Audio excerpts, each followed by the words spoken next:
Well, good afternoon. I don't even know what to do at this moment in time because we've got liar in the house. This is Christopher Proudfoot.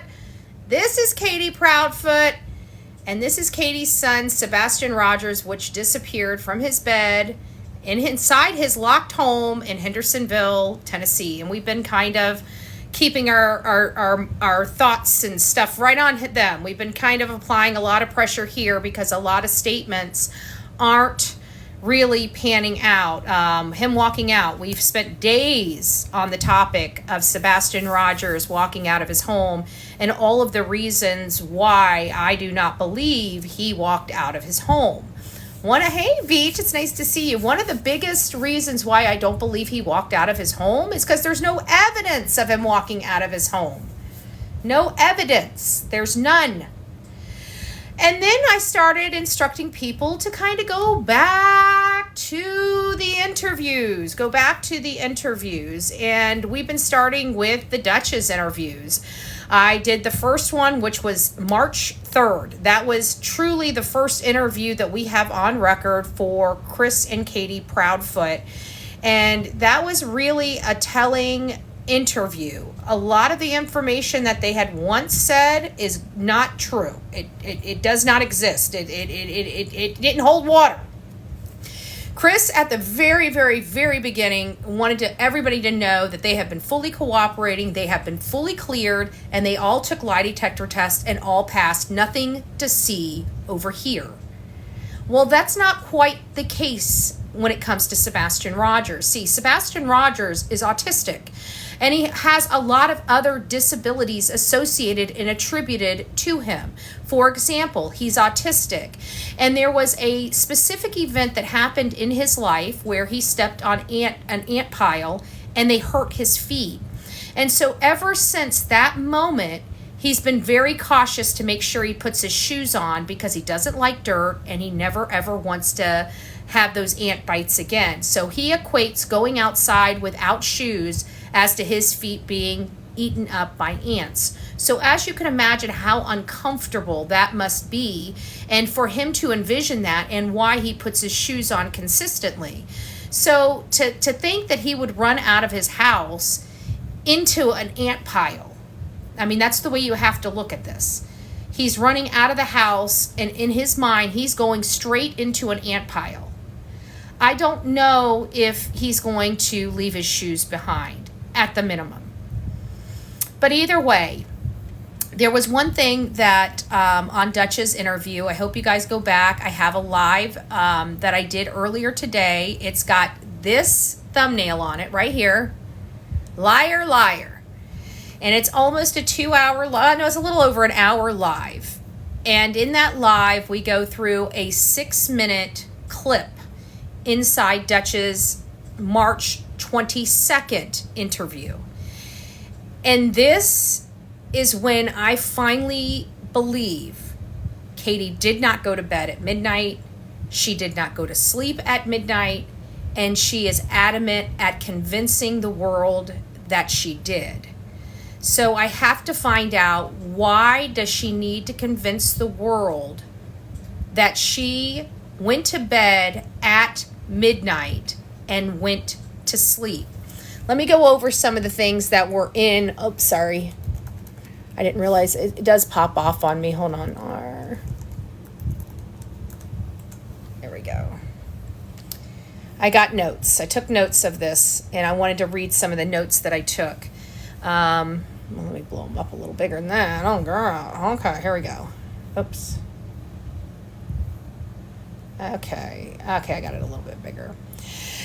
So in the newest interview, oh, hey, Connie, it's nice to see you. Oh, by the way, everybody that's in here, it's great to see you. If you don't know who I am, I'm Bullhorn Betty, and I cover true crime. I love covering and advocating for the victims of true crime, but more importantly, I love advocating for getting the bad guys off the streets and putting them where they belong, behind bars, so they can never hurt another innocent person again.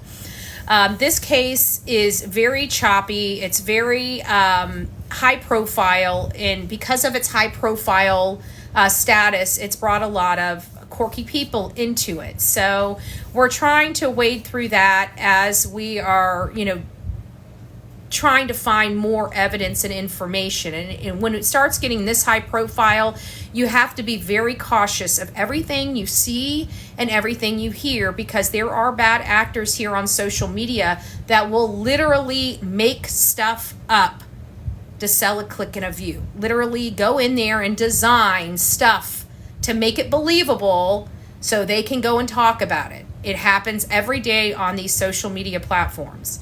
I truly didn't believe it until I saw it for myself. It does happen. So right in this March 22nd interview, right around the 1 hour and 22 minute mark is where Chris Proudfoot is introduced into the live. So the first hour and a half is just content creators kind of, I believe, discussing the case. And then Chris comes up on panel and they start asking follow-up questions. You can tell in this March 22nd interview, it seems to me like their primary purpose of this interview is to show the world that they don't mind answering tough questions, that they have nothing to hide. That was the purpose. It wasn't to advocate for Sebastian Rogers. It wasn't to bring awareness to their stepson's case. It truly was for self-preservation purposes, and it was to show the world that they had nothing to hide. So right at the 1 minute, let me move this out of the way just a tad so I can read my computer. There we go. So right at the 1 hour, 24 minute and 30 second mark is when Katie pipes in and says she's got crafts and was building things. So she was talking in this particular interview on March 22nd. Katie was talking more about what Katie and Sebastian did that day. It was a little more detail, and we're going to go through that. So you guys are going to be in the know before we sign off here. More information about the Sunday before he disappeared. So the very first thing when she starts talking about this that really rubs me the wrong way is that out of all her interviews, she's never brought one craft out that her son has done. She's never showed anybody anything positive about Sebastian. It's always been photos, and she looks down at him and she decides to speak to him negatively. And that's the way, about the milk being on. Oh, he forgot to wipe the chocolate milk off his face. It's always negative with them, and it even gets worse. And I'm going to pinpoint a specific spot that's going to upset you guys a lot. But before we get there, this is what happened. So I was upset that she's never showed any of these things. So I don't know if they're true or not. Thank you, Jen. God bless you. I don't know if they're true. I don't know if she did these with him. All I know is that she says she did. We have never seen any of these projects. She's never showed us any project that her son does or has done. We have no drawings that we've seen of her son. If you look around her house in the interviews, there's no... if you walked into that house on a normal day, I doubt you would even think a boy lives there. There's no signs of him there. There's a few photos. So why didn't she even show these items? Not one interview has she ever displayed any of their project, but doesn't mind showing photos and pointing out chocolate milk on his face and discussing him wetting himself. But none of these building projects that he loves. Never once. Sebastian doesn't have any, this is conversations that they have. So Sebastian doesn't have many friends. And so Duchess was asking, is there any way to meet friends online, at the school online or from his father's house online? And Chris was like, there is the possibility. Obviously, nobody believes that there was any online predator. That is, I can confirm that 100%. Law enforcement doesn't believe there's online predators. The family doesn't believe there's online predators. Chris is not trying to pass the buck to an online predator because he had his home very, very strict and very much locked down.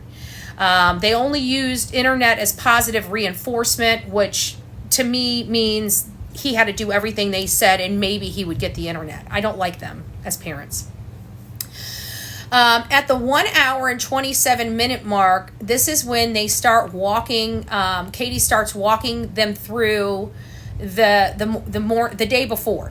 So that Sunday morning, we heard Fun Fact. Remember Fun Fact? And they had a fun breakfast. Well, she explains that as to what the fun breakfast was. Apparently, she makes a spaghetti pancake. I don't know what that is. She didn't describe it. It sounds a little weird, but I don't know what it is. But she said it's a spaghetti pancake, that they FaceTime with family to brag about this fun breakfast, but she didn't clarify which family she was bragging or laughing and joking with. They said later that morning after breakfast, they got a call from one of the nieces. And so that's where they left. They left their house and went to Aunt Melissa's house, picked up the niece, and met Aunt Melissa at BJ's, where the niece and Aunt Melissa, Sebastian and her shop. We don't know how long they were there for, but she says when they came home to put the groceries away. There was another question I had when it was related to the bowling alley. The bowling alley, I always had suspicion that he probably didn't bowl because he was a major gamer. We knew he had some, sensitivity issues and stuff like that. So I didn't know if he had bowled. A lot of people were trying to say he took bowling shoes home. And I cautioned people when I was hearing that rumor, don't assume that he went bowling, because we knew he was a gamer, and bowling alleys have some of the best games, arcade games anywhere, because there's no arcade places around. The only place you can get arcade games now is usually at your bowling alley. So it sounds like they played games at the bowling alley. So this, it doesn't sound like they played a bowling game. It doesn't sound like they rented shoes. They were there for Sebastian to play games. She says which was weird. She said dinner was just the two of us. She was very specific to make sure it was just the two of them. She said when they returned home, Sebastian took the trash out, which we've confirmed a long time ago that we've heard rumors that law enforcement does in fact have a video of Sebastian taking out the trash, and I do believe they do have one in their possession, custody, and control. And then after they came home from eating out, he went into his room and played games until it was time for him to go to bed. When he went to bed, the version of this one is he said, it was time for bed. Good night, Mama. Love you. And then he said good night to the puppies. That's what it was said. There's several versions of this, because he says, I love you, Mama, and nothing to the puppies. And another version, I love you, Mama. I love you, puppy. Oh, thank you, Jen. Thank you. God bless. And then it said, what happened when you were on the phone call? So in this March 22nd interview on Dutch's channel on YouTube, right at the 1 hour, 29 minute, and 30-second mark, they start breaking down this 3-hour phone call. Now, in the March 3rd interview, it was very, very confusing about this phone call, this 3-hour phone call, because what was said to Duchess then, and it sounded like Duchess had previously spoken to Katie and Chris prior to them going on her panel for this interview on March 3rd. So she had collected some preliminary information, and it sounded like that preliminary information was about this. In real life, I'd actually wear it. So we start getting into this, and at first, the March 3rd, she says basically she went to sleep on the couch at 10. However, Sebastian went to bed at 9. She says that she woke up, and shortly after she woke up, she went to bed, and it was midnight. And she says it very firmly, midnight. When Duchess repeated this to her, Katie said, yes, that's correct. Well, then Chris comes right behind her to make things crystal clear. And this is in the March 3rd interview. And when he goes to make things crystal clear, he says that Katie called him at 9:43 or 9:46 and stayed on the phone with him a significant amount of time, and he just wanted to make sure that he was transparent. It's something that they do, and left it at that. And so we're like 3 hours, and so people have been pressing her on it, and what she's done in that 3 hours, talking to him on the phone and everything, like that is a little odd. But basically, on the 33, she says she fell asleep. She woke up, that Chris was on the phone getting her woke up to go to bed, which I don't see that being possible, but I don't know. Either way, in this most recent Dutch's interview, which is still a while ago, was March 22nd, she says that she was adamant about the bed. She's adamant about midnight. And it's absolutely 100% convincing language. 100% convincing language. So I'm going to let you guys hear this clip. I played it on my live earlier today. And you guys are more than welcome to go over there and watch that live and get a lay of the land when it comes to that. But it's convincing language. Let's see if we can get this to play right, if I got it in the right area. Talk every evening. Here it is. Midnight for you. So, well, my husband, he works out of town a lot. So, we normally sit and talk every evening. But she doesn't say they normally sit and talk every evening for 3 hours. And I normally fall asleep on him. And she has that same little laugh that she did when she said on that green shirt interview when she said that Sebastian went to bed without a problem. She has the same kind of weird laugh after that. Not the same exact, but a weird laugh after that. So I'm already not believing her. And he'll tell me, wake up. Now here we're going to go. We're going to count these. You got to go to bed. One. And and that was right around midnight. Midnight? So I got up and I put the puppies up and I went to bed myself at midnight. Twice? And so she just said, I went to bed once, midnight once, then she follows the next sentence of bed and midnight. Now listen to what she's about to say after this. Are you ready? And I went to sleep, obviously, and then... That is convincing language. She needs to convince us that she was in bed and she was asleep at midnight. And the question is why? Why does she need us to believe that? Why were they on the phone for 3 hours? 3 hours just happens to coincide with about how long it takes Chris to go from Memphis over to his home. And then one of my mods sent me something that kind of blew my mind. And I didn't put it in perspective this way before. If you guys recall, one of the things that I looked at early on before I ever knew Seth or the Proudfoots, just looking at the case from a bird's eye looking down, I noticed that Chris left Virginia and went over to California.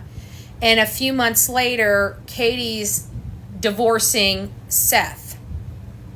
And so I had always believed that Katie and Chris were having an affair behind Seth's back. And that was kind of confirmed by Seth on another interview. So this was brought up, and I have to say it because, in all honesty, it could be possible. And so this is what one of my mods said. It says, I was rewatching your live and you got me thinking, so I believe CP and KP abused Sebastian, and I mean beat him. Going back and looking at old messages, KP did have a boyfriend who is saying she had another one. That's who helping her. That's who helped her. I think helped her with Sebastian.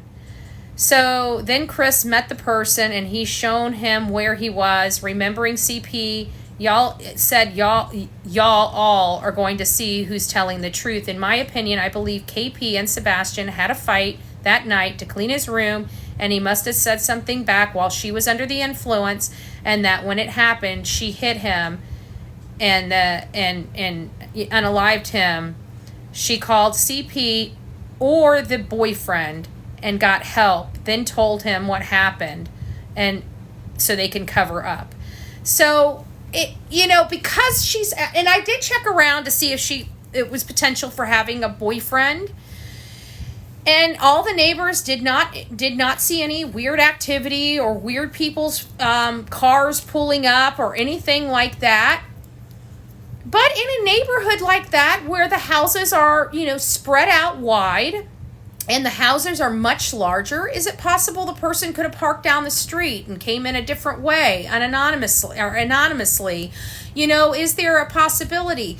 We do know it's not past her for this type of relationship, because it sounds like that's how she got into this marriage with Chris. She was being unsavory behind Seth's back.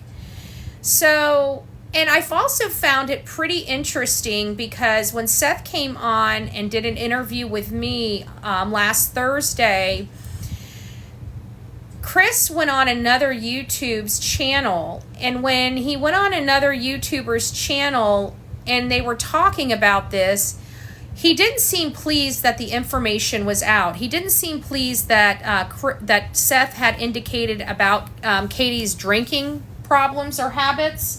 And he wasn't appreciative of the fact that he indicated that Katie has been abusive to him in the past. And, while he doesn't want to disparage the mother of his son, I think he felt he needed to get that out there, because his son is missing. And people need to know the truth. But he has to be very careful, because it's still the mother of his kid. Now, at this point, one of the other things that bother me is this whole February 26th thing. Like, I want certainty, and I haven't looked it up, and I just need to, just for my own mentality.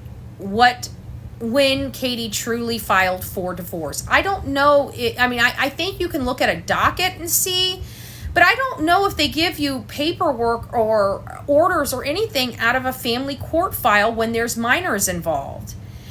I'll have to check on it, but if they don't, then the information being passed around probably isn't, it's hard to say where it came from. So I haven't personally seen it, but I have heard about it. I think we need to still go through all of these interviews. There's a lot of information in these interviews, guys. You just do searches for Chris interview, Katie interviews, Seth interviews. Let's listen to stuff. Let's see what we can find. That's how I found out that there's no possibility of this boy walking out the house, is because I kept listening to the interviews, and it was like, wait a minute, they are all telling us that there is no way that, literally out of their mouth. No, he's never walked out of this house before. No, he wouldn't leave without his shoes. No, he would not leave without his switch. No, he would not leave without his cell phone. No, he would not leave without his jacket. Then how the hell did he leave?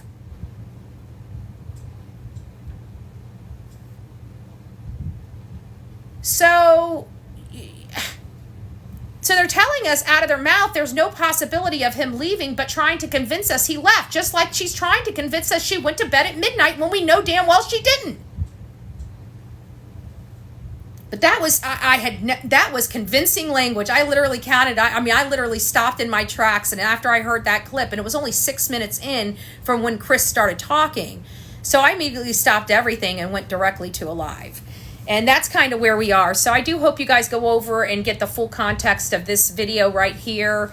I did a live this morning. I think it was like 5 o'clock. I've been working on a lot of paperwork, but I'm done. I'm almost done. We might be able to have a normal day again tomorrow. I've got one more motion I've got to literally type up. It should be fairly simple. compared to what I just had a freaking draft, it should be fairly simple. And it looks like we're going to be good to go. We're going to meet our deadline, and I'm very happy and pleased about that. So tomorrow we should be back on track, and we should be able to have more in-depth conversations. I'll be able to have more time to delve into these interviews. A lot of people are asking for a interview marathon. We may choose to do that in one day, but I want to get it more organized, which is going to take me a little minute. I just don't want to be willy-nilly, because we don't need to be listening to 3 and 4 hour interviews. We need to find out the important information, and we need to identify those important information in these interviews so we can see how the information changes. What happens is when we start doing marathons on all of the interviews, we're lost in all of the other crap details that don't matter about the case. We need to look at all the information that they said specifically about Sebastian. Oh, Dad, burn it. This is the thing I told you. I almost forgot to tell you that's going to tick you off. In the Dutch's interview for March 22nd at the 1 hour, 33 minute and 15 second mark, this is where they talk about the strengths and weaknesses of Sebastian. The question was a beautiful question that could have had a beautiful response. And guess what they went to? Straight to the weaknesses. Wouldn't you know?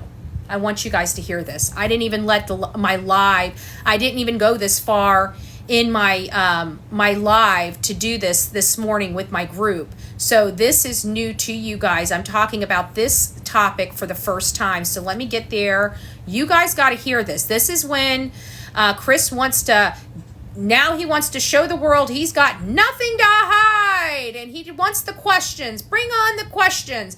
And so Duchess, you know, the lovely lady she is, her co-host, she diverts to them and says, hey, before I open this up to, you know, public comment, do either of you have a question? And Crystal comes up and she says, yes, I do. And I was like, okay, let's see what her and I liked her question. Her question was a very thought-provoking question, and I think she did this intentionally. And you know what? The result was glaring, and I can tell that this response was poor on the Proudfoot side, and I think you guys will hear it too. So stay tuned. Let me get to it. It might have something. I may not have it right on the number. And again, this is Duchess on YouTube, and this is the March 22nd interview. I recommend everyone, please go over there and watch it. You need to be in tune with these interviews and know what they say, because people have been coming into my chat literally trying to insert misinformation, and I have to come down on them and literally debate the issue with them to explain how wrong they are, and not to be peddling misinformation in my chat. There's enough misinformation going on about this case. I don't want any misinformation. If we make honest mistakes, that's one thing, but I'm not going to intentionally allow misinformation to be perpetrated upon my viewers. Okay. Now, I will say this much. Let them ask questions. I mean, we're not hiding anything. I've heard questions, but please, let them fly. We're good with it. It's about to come up. Okay. I'm just going to... Crystal, Arctic, do you have a question that you want to ask before I take a few questions from the chat? I do. Okay, go ahead. Now, this is a really good question, but I want you to hear the way Katie and Chris answer it. It pisses me off. I'm angry. Like, I just want to pop their head like a pimple. They're mean parents. I don't give a rat's ass what anybody says. These people are horrible. They're mean. They're mean. They were mean to that boy. Both of them. We know that Sebastian was high functioning, had high functioning autism. What would you say was strengths and weaknesses? She asks for strengths and then weaknesses. Specifically, he's high functioning. What are his strengths and weaknesses? A proud mom and dad would immediately go to all of the great things their child does. Right? Let's see if our loving parents do that. I wonder if they say anything positive or any strengths of Sebastian Rogers. I wonder. I don't know the answer to this. Let's play that beautiful bean footage. Aggressively. That he had. Because let's go back. Here we go. That Sebastian was high functioning, had high functioning autism. What would you say was strengths and weaknesses that he had? Because no two kids are the Listen. same, is why I'm Listen. asking. That is, you are nowhere far from the truth on that. Oh, That wait. is so correct. Sebastian is extremely high functioning. His weakness, he Weakness. does not have a Weakness. Weakness. He doesn't even, he moved right over the strengths and went straight to this, just to be able to dog this boy publicly. Oh, trust me. Let's listen to what he says. I wonder if this has anything to do with why Sebastian's not here, because it seems to be the bane of their existence, because this is not the first time he's made this one statement. This is probably the fourth or fifth time in the fourth or fifth interview I've heard him make this one statement. What is it? a sense of personal space. The sense of personal space. When they have an opportunity to talk about their son, they talk about how he likes to defecate on himself. And Christopher used those words, likes to use the restroom on himself. I don't know anybody that likes or enjoys using the restroom on themselves. So let's go back to the question of his strengths and weaknesses. I'm going to shut up. I'm going to try. You guys know I'm not good at this stuff. You know I got a big mouth and I don't mind using it. I'm going to try to refrain and keep this thing go. I'm going to try.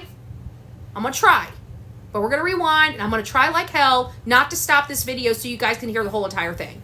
I'm going to try.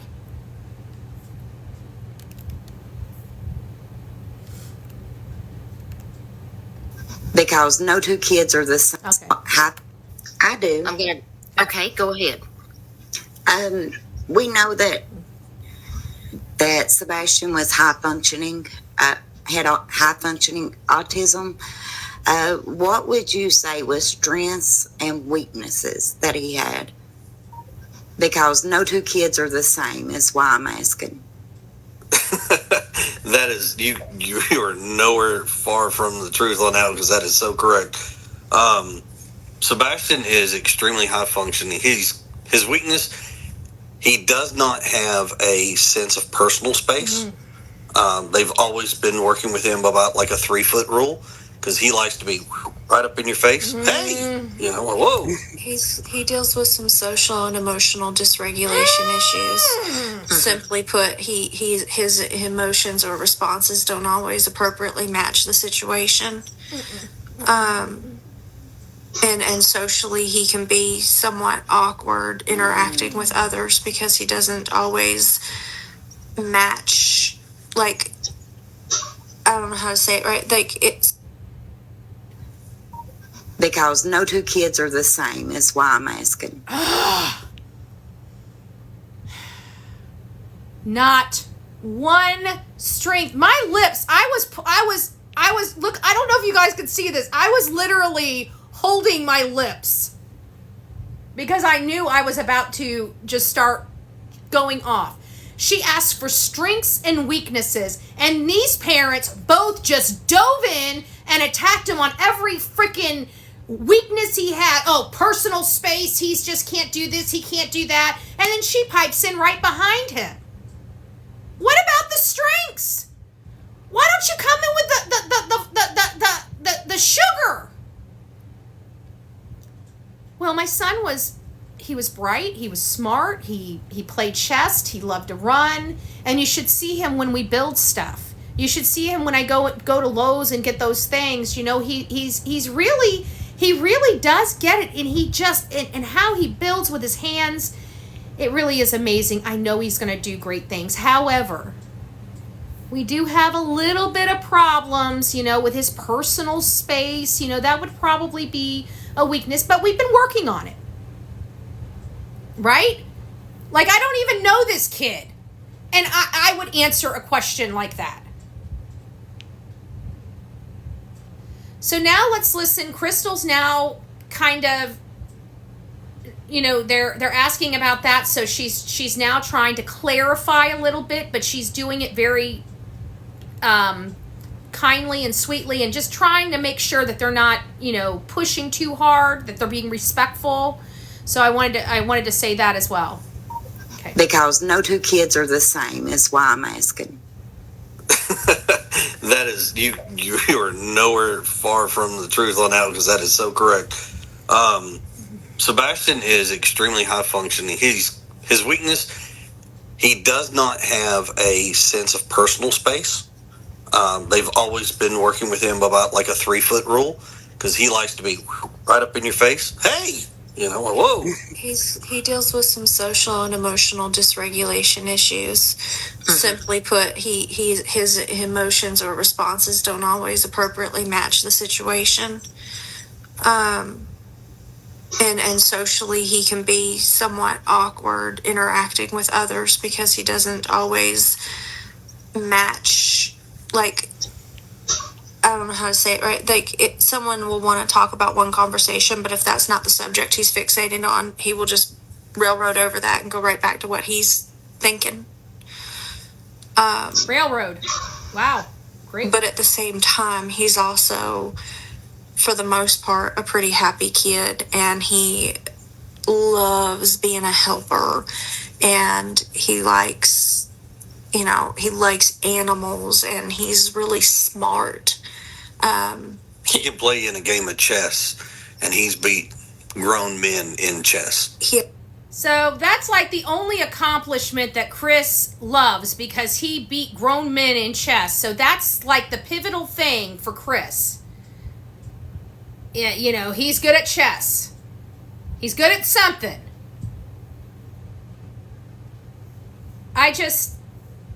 They started out with all of the bad, not all of the good. And that to me implies how they viewed Sebastian. Honestly, they viewed him as all the bad and a little bit of the good, in my opinion.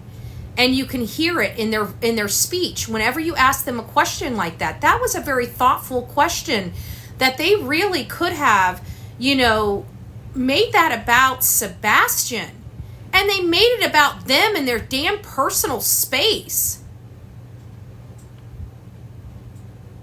It's just, they are like some of the most selfish parents I think I have ever in my life ever met. They literally have no regard for Sebastian. I don't even think they realize it. I think they are so detached from this boy, they don't even realize how detached they are. I don't think they realize how poorly they talk about their son. I don't think they even realize. I think they think they are good parents, and I honestly think that they think that they're talking well about their son. And I'm not being nitpicky here either. This is every damn interview.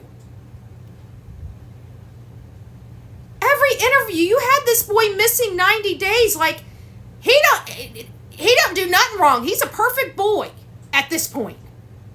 And you don't hear that. It's like, no, he was still a problem. He's still a problem to us even now that he's gone. He's even more of a problem now that he's gone, because he's got all of us up their butts. Sorry your plan didn't go as planned, Chris and Katie. This is why people don't injure their kids and lie about it. You should have called 911. 911. That's what you should have done. All of you. Bower Sox too. 911.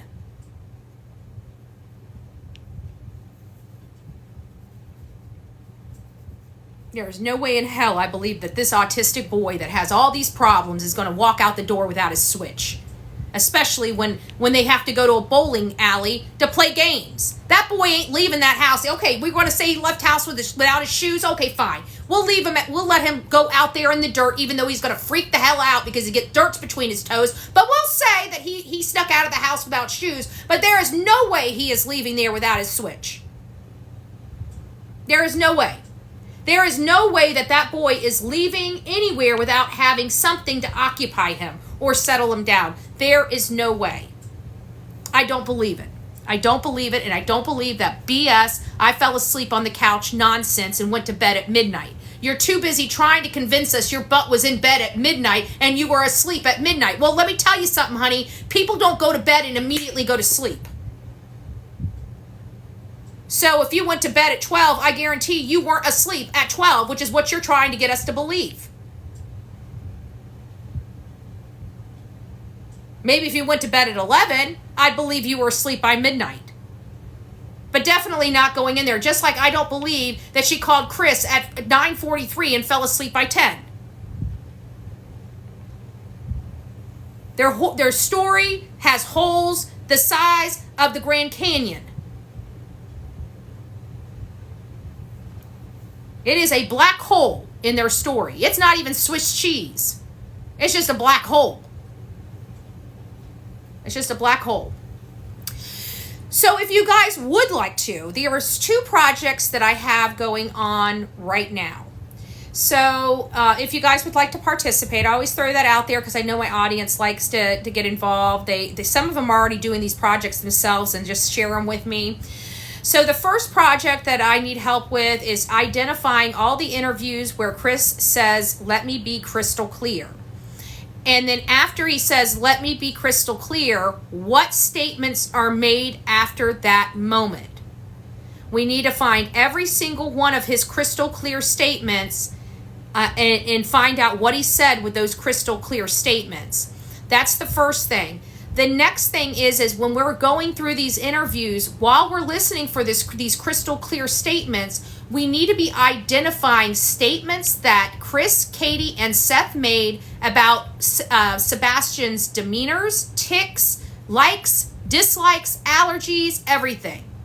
And then we need to find out all the statements related to everything that they said, because all the key information we need to listen from one case, from one interview to another. So go through the main things. The main things is him walking out of the house. The main things is the phone call in the morning. The main thing is the 3-hour phone call at night. The other main thing is Chris leaving for 17 hours.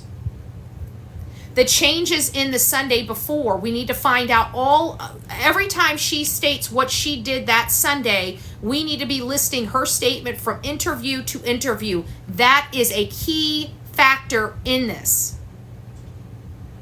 The thud, we need to identify exactly when the thud or thump, because it started out as a thump and then turned into a thud.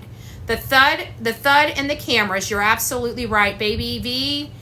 They're changing the story so many times, and that's why we need to show the progression of the changes in the stories. And then we need to identify what happened during that time, maybe with law enforcement or the investigation, that may have forced them to alter their story. We're going to start seeing some things develop here, guys. I'm promising you. If we can get these things, and that's why, because as you guys can imagine, we've got like 15 interviews. Each interview's like 3 hours a piece, okay? I can't do all that by myself. So these are the things that I need help with. Everybody's asking me what they can help with. Just pick a video and analyze it. That's really what I would think, is just pick a video and analyze it. And we know that we're looking for crystal clear statements, and we know we're looking for what they stated for the key facts of this case. And if you guys can, send them to bullhornbetty@gmail.com. We will bring them up on here. We will cover them. We will go over each and every one of them. So if you send them to me, we will most likely cover yours. The scratches is a good thing that we need to cover. And also, let me know if I'm allowed to use your name. If you don't want me to use your real name, and you have a name that you would like to be used so you can get credit for the work that you do, please let me know what you'd like. And I seen Cindy in here again, and Cindy made a remark. I think you were over on my YouTube channel.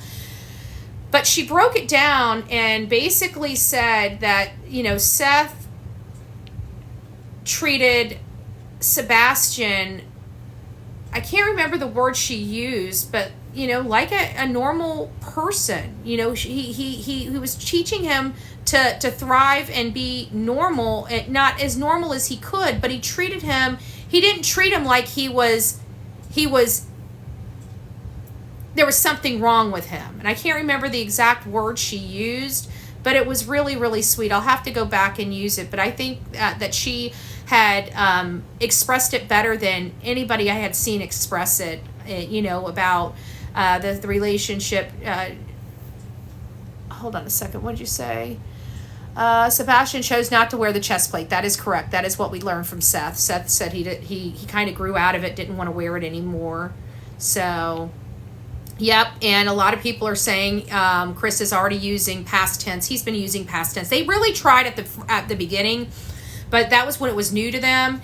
And see, that's the unique pressure that social media creates on these parents, especially ones with guilty conscience.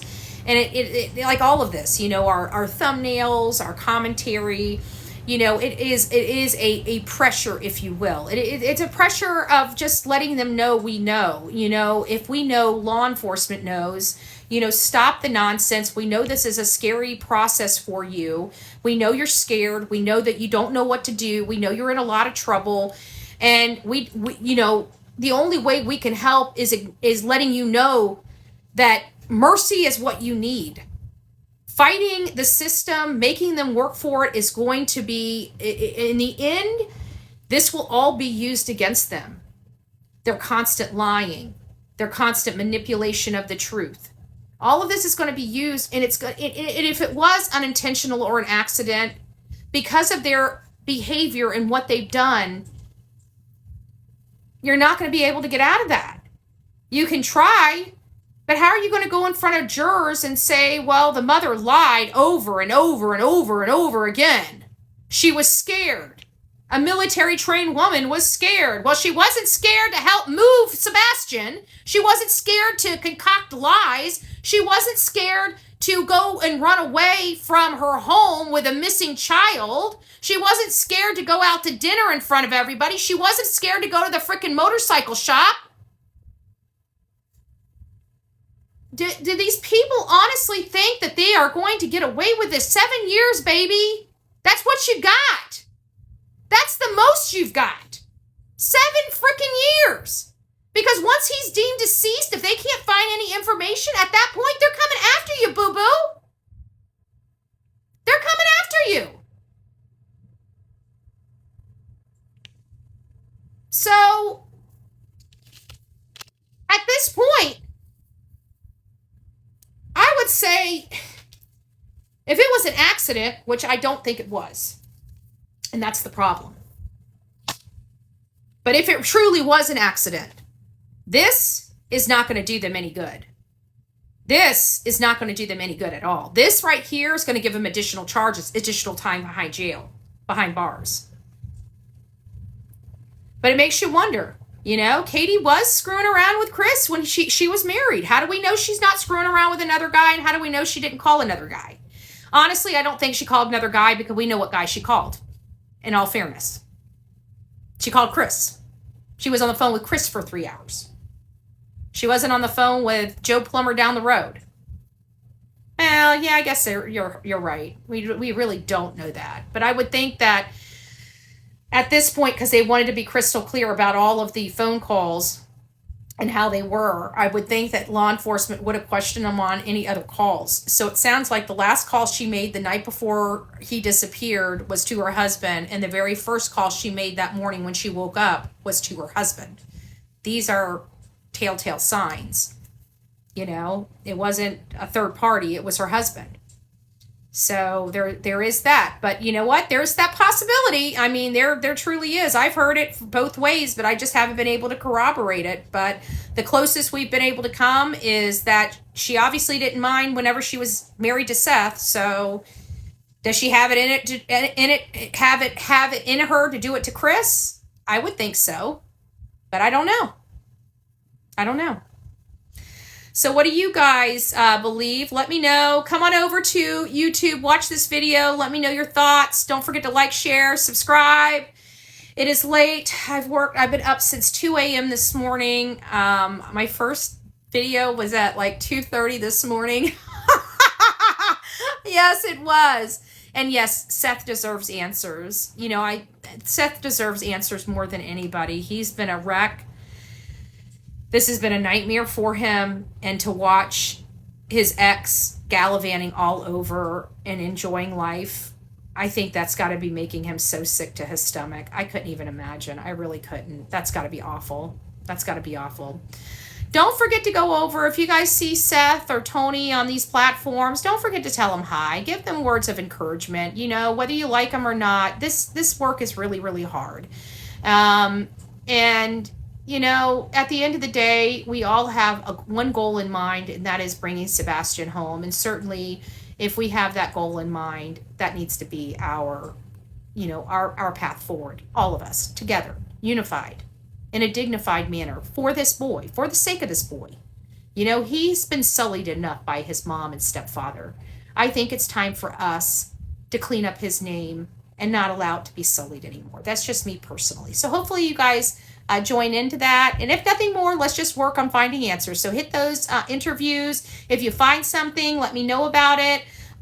You know, this is where we need to be, guys, and take it and roll with it. Other creators, this is a good way to keep his name out there, talking about all these interesting things that we find in these interviews. It's their voice, you know, it's their words.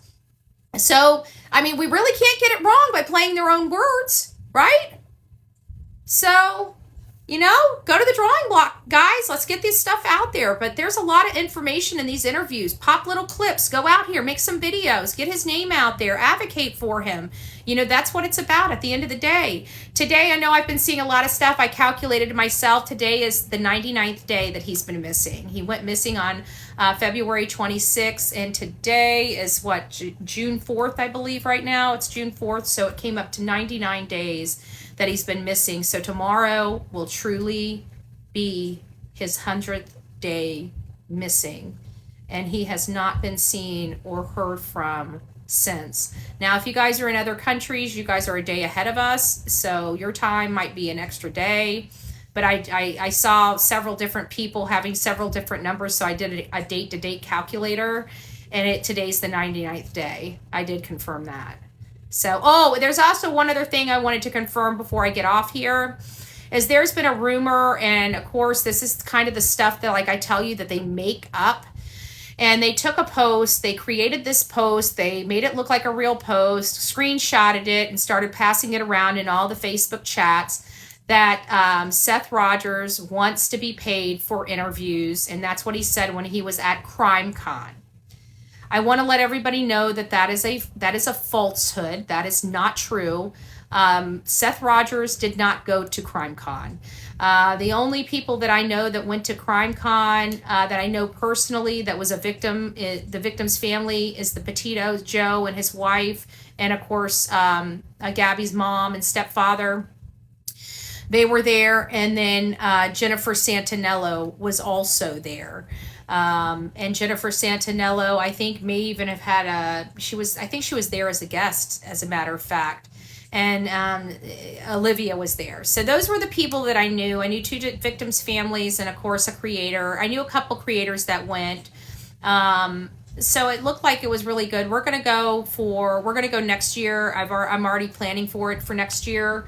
But we just couldn't make it this year. There was just too many things going on for me this year. But next year, we're definitely going to be at CrimeCon. I don't know if I'm going. I'm definitely going to pony up the money for a VIP ticket, because I want to get back there, and I want to, because I network when I go to those places. So. But that's really it. And no, I saw somebody say if barbecue made that. I don't think it was barbecue. I think it was some some YouTubers. Seth got really involved with some wrong people, and they just really took him for a ride. And it's just been very, very hard to watch on YouTube. So I've just been forewarning everybody and just trying to keep everybody up to date as much as I can about what's really going on, you know, so people know.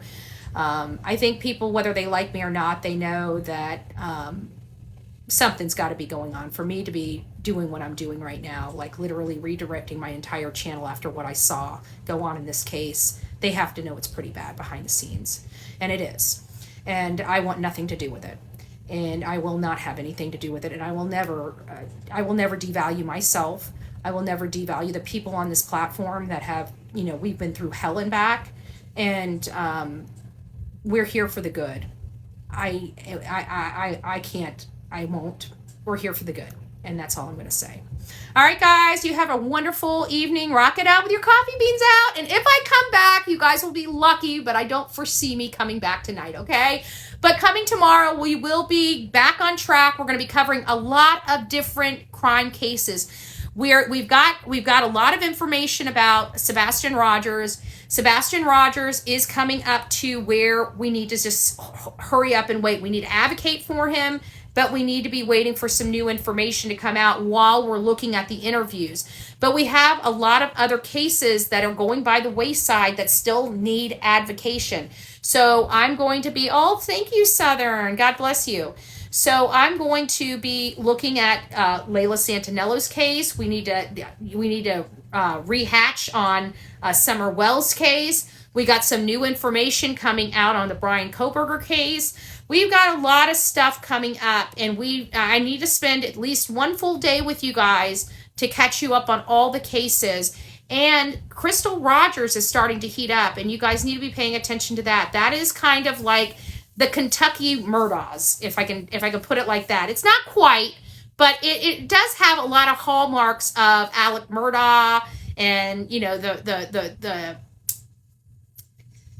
connections and stuff like that. And so I really, really think that that's going to be an interesting, I think you guys are going to be very interested in that one. That has a lot of twists and turns in it. It's definitely a puzzle piece. And Crystal has never been found.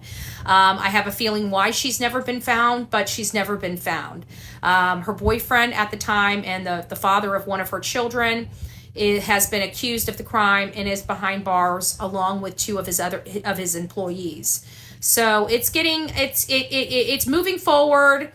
Her father was gunned down on his property. So we still have to find out who that was. And they think it was her boyfriend's brother, Nick Houck. We'll see. But we'll get you guys up to date on everything throughout this week. Tomorrow, we're just going to get back on track. And we're going to start just bringing in at least one or two cases to update you on, because I don't want you guys getting lost and forgetting about a case and not being updated. So we'll get you guys all updated. So you guys have a wonderful night. God bless each and every one of you, and we'll see you soon.